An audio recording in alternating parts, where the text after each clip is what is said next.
G'day guys, how's it going? My name is CJ. So if you were like me and adopted the new MacBook Pros in 2016, then you would have felt the same pain that I did when they ditched all their old legacy ports in favor of USB-C Thunderbolt ports. And if you were also like me, then you probably adopted this MacBook Pro coming from a line of older MacBook Pros as well. And from that, you lost MagSafe, which was a massive pain in the ass. And so in the end, you were left with a bunch of old MagSafe power bricks that you didn't know what to do with, really. You could either throw them out along with your MacBook Pro, or you just threw them in a cupboard and they gathered dust over time. So I was online looking at various solutions to see what I can do with it, because otherwise it's a really big waste. And so I came across a company called Elecjet, and it turns out they actually had a successful Kickstarter campaign trying to produce a USB-C to MagSafe 2 adapter. And the hardware actually started off life looking like a USB thumb drive, but now it looks more like any other USB-C cable with a fairly large piece of hardware at the front. And so the adapter in question is called the Anywatt One. Kind of an odd name, but let's take a look.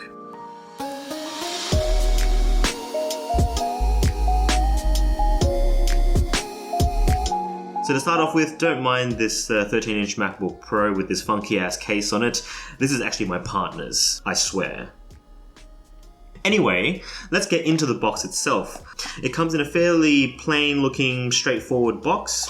And interestingly, Elecjet actually sent me a new lightning cable as well. So aside from the USB-C adapter, they sent me this braided USB-C to lightning cable, which they say if you used, say, an older Android power brick that has quick charge, you can actually deliver fast charging to the iPhone 8 or the iPhone 10. So I'll have a look out for a video which I'm going to cover this, and we'll see what's what. Putting that aside, we'll have a look at the adapter itself, which is pretty straightforward. You can see it's got most of the hardware on one end, which probably has all the different resistors and transistors which control the wattage. And then you've got the USB-C cable, which delivers the power. You can see on the other end, it's got the plug for the MagSafe 2. And this is exactly where you're going to be plugging in your old power brick. So to use it is a pretty straightforward procedure. You literally just grab your old MagSafe cable, and it snaps right in as you'd expect. And all there is left to do is to plug it in. So let's have a look. Could you hear that? Could you hear the beep that said it was charging? So as you can see, it's actually working quite well. And now because it's a USB-C cable, you can actually use it to charge all your other USB-C devices, say Android smartphones with USB-C, or even the Nintendo Switch as well. And that'll actually save you the hassle of having to go out and buy a separate power brick for the Nintendo Switch if you wanted to take it out on the go. I will caveat this adapter, however, by saying that it will only deliver the full power if it uses a power brick that has between 45 to 60 watts. You can still use it to charge a 15-inch MacBook Pro like this. As I can see, it's currently charging at the moment. However, it won't deliver the full power if you use one of the larger power bricks. And the reason for that is that some of the early prototypes were overheating if they were using those with a higher wattage. In any case, you can still use the larger power bricks from older 15-inch MacBook Pros. It'll just charge at a slower rate. Another thing that I noticed about the MagSafe adapter is that if you yank the cable off the adapter like it sometimes would, and part of the reason why MagSafe was such a brilliant creation in the first place, you can't actually start the charging again by plugging the MagSafe back into the adapter.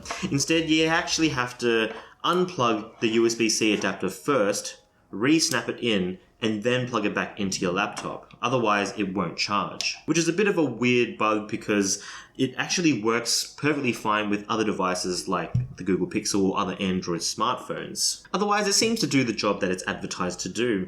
It converts a MagSafe power brick into a compatible brick that you can use with any of your USB-C devices.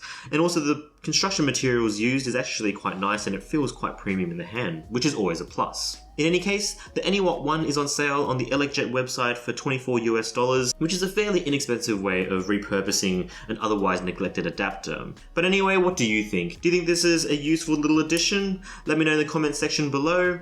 As always, thank you so much for watching this video. If you enjoyed what you saw, give us a like, and if you haven't already, do consider subscribing. Be sure to hit the bell icon so you get notifications when I upload new videos, and as always, thanks again for watching this video. I look forward to seeing you in the next one. Say good day to everyone for me. Cheers.